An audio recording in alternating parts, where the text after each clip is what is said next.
What's going on, everybody? Welcome back to another video. Once again, my name is Matthew Avan, in case you don't already know me. And on this channel, we help you bridge the technology gap in your small business to bring results and help you create something awesome.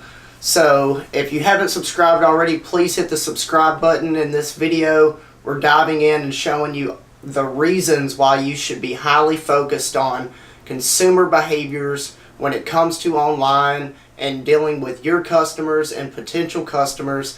These are huge, KPIs in your business that'll make, a world of difference whenever you implement them. So let's dive in and get this thing going.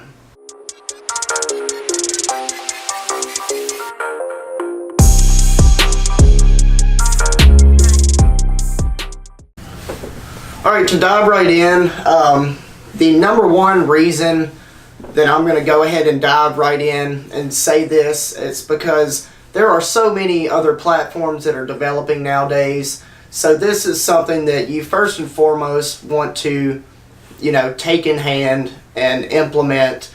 And that is that ads are cheaper when the audience is new, whenever the platform is not saturated yet.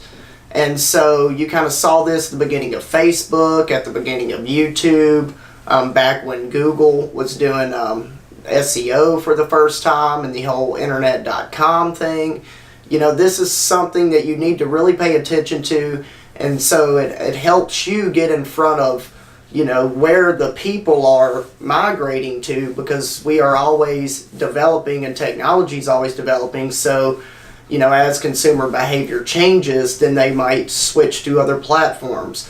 But in the process of them switching, you can oftentimes get in front of them at a much lower cost and much more effectively than you could on, say, a bigger platform that is more competitive and has a higher cost. So to say that, let's go into step number two, or reason number two. That is you want to be in front of your target buyers. So whenever you study the behaviors of them, you're obviously looking at the stats and the metrics. And just to name a couple examples, you can go to askthepublic.com or buzzsumo.com. These are all metric and data platforms that you can get information depending on what niche that you have, and it shows you what people are interested in.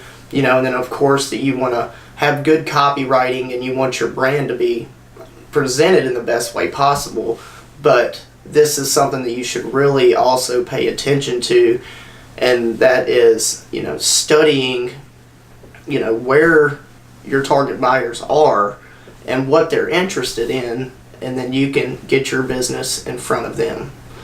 So moving on, number three is kind of just a aha, duh moment. A lot of people, I think, oftentimes forget it, but it's, because it's easy to get caught up in your business and what you want to do, and don't take into account that it's ultimately someone else that's buying the product or service, and that is the market decides.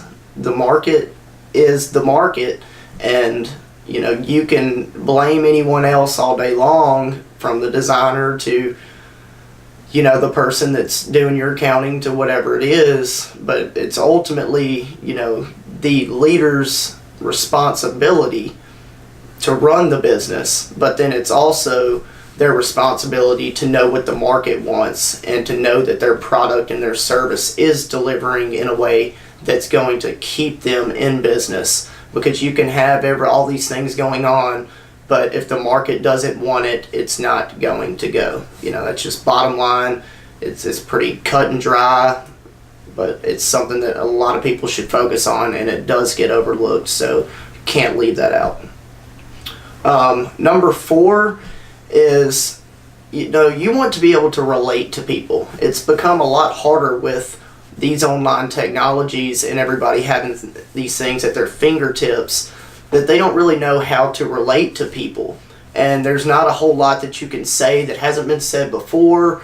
You can kind of tell your stories and try to manipulate the situation, But the bottom line is it's very competitive nowadays. Everybody has a voice with it being online, and so you really need to come up with your own unique style. And I tell people all the time that it's self-awareness and being comfortable with yourself and what you have to offer, and knowing that what you have can ultimately solve someone's problem or help them out along their journey. If not immediately, then on down the road, and you establish that relationship. And it's kind of like meeting someone face to face for the first time. A lot of times you don't remember their faces, or you might remember their face and don't remember their name or something, but there's something that's going to connect with them that will resonate with them, and so you oftentimes can rekindle that and bring things full circle.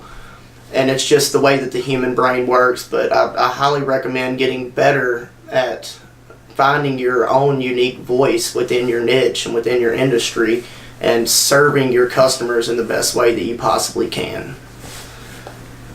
And last but not least, to throw it in, this is going to be the 5th reason, and it is because you want to find the people that are most likely to interact and engage with your business. Whenever you study consumer behavior and you pay attention to it, then you'll start to realize these things and see commonalities in different types of people, and to find out where they hang out and where they congregate. And then you're able to take your uniquely designed sales process or marketing brand process and get it in front of those people. And so it kind of this is a follow-up on being able to find your unique voice and create that relationship with the consumer, but then also knowing where to go once you find out those type of people and what really helps them and furthers them along. So that's really what it's all about in business, is solving problems and being there to help someone else. And online, it's the same way. It's just a lot busier and a lot more, I would say, even competitive, because everyone's trying to get their voice heard. But instead of, I say, doing a lot of chirping, you need to start bringing value and doing a little bit deeper dive into your consumer that you're going after, and how that you can benefit them, because in the long run it'll benefit you and your brand and your business. So I hope you guys got some value out of these tips. Please, as usual, if you haven't subscribed, please hit the subscribe button. Hit the bell to be notified when we have new videos. If you have any questions, please feel free to leave them in the comments section below. If you haven't seen any of our other videos, I highly recommend going and checking those out. We bring in tons of content.